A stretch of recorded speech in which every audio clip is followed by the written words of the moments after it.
الوداع أي شهر رمضان الوداع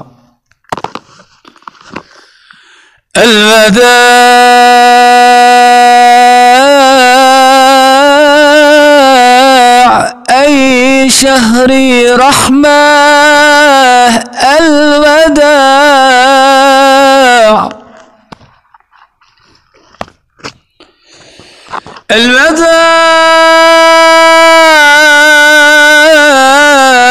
الوداع أي شهر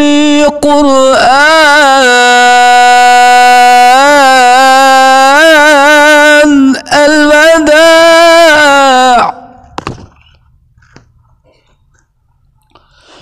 11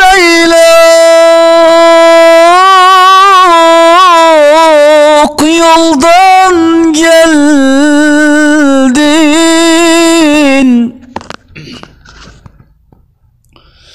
müminlere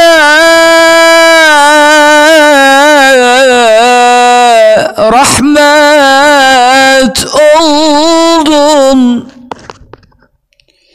asilere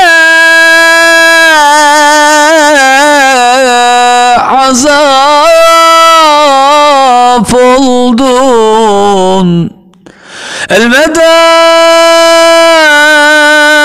الوداع أي شهر رمضان الوداع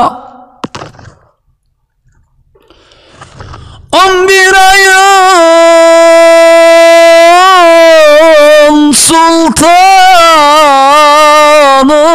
sultanısın,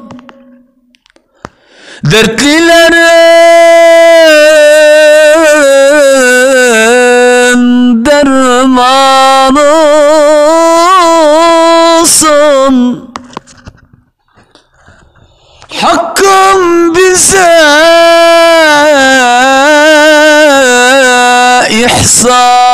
ihsanısın.